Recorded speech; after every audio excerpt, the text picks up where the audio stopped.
বিসমিল্লাহির রহমানির রহিম। আজকের এই পাথর এবং বালুভর ইজারাদারদের সবাইকে একত্রিত করেছেন আমাদের সম্মানিত দিচ্ছেন। আমরা কিছুদিন আগেও স্যার সহ আমরা পরিষ্কার পরিচ্ছন্নতা অভিযানে আমরা নেমেছি। স্যার প্রথমে আইডেন্টিফাই করছে যে এই জেলার প্রথম সমস্যা হচ্ছে যে আমাদের এই বালু থেকে মুক্তি পেতে হবে, আমাদের জনজীবন যেন ব্যাহত না হয় চলাচলের ক্ষেত্রে। সেক্ষেত্রে উনি জোর দিয়েছেন এবং আমাদের যারা স্বেচ্ছাসেবী আছেন সবাইকে হচ্ছে যে নিয়ে তিনি মাঠে নেমেছেন।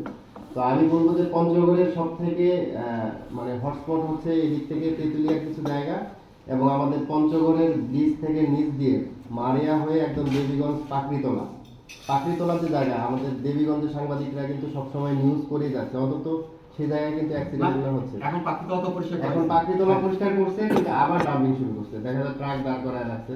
সেটা কালকেও আমি তো বললাম আমি তো কাজ করতেছি। দেখেন আমি এই পাকড়িতলা এবং মারিয়ার কিছু জায়গা, এই জায়গাগুলোতে চলাচল এত মোটরসাইকেল নিয়ে যদি কেউ চলতে চায়, মানে যে কোনো মুহূর্তে জীবনটা হচ্ছে নাশ হয়ে যেতে পারে।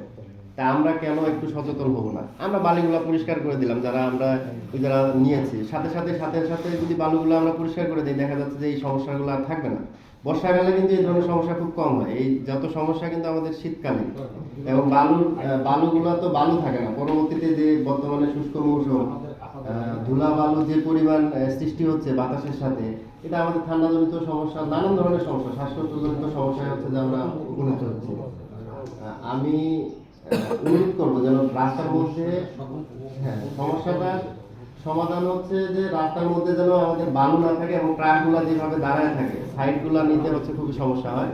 সেই সমস্যাগুলো আপনি সমাধানের দিকে একটু যান, এবং যারা ইজারা নিচ্ছেন তারা একটু ভাবেন যে ট্রাকগুলো যেভাবে মহেন্দ্রগুলা দিনের বেলায়ও আপনাদের বালুগুলো উত্তোলন করতেছে মেইন রাস্তা দিয়ে, আমাদের চলাচলের যে মেইন সড়ক সেগুলা থেকে যেভাবে বালুগুলো উত্তোলন করতেছে, এটা হচ্ছে নিয়মিতই অ্যাক্সিডেন্ট ঘটতেছে। এই জিনিসটা আপনার মহেন্দ্রর যে মানে দ্রুত গতি, এটা আমাদের মানে নিয়ন্ত্রণ করতে হবে। মহেন্দ্র মেইন রাস্তা দিয়ে এখন তো ওনারাই হচ্ছে মূল কথা হচ্ছে ওনারা সোর্স।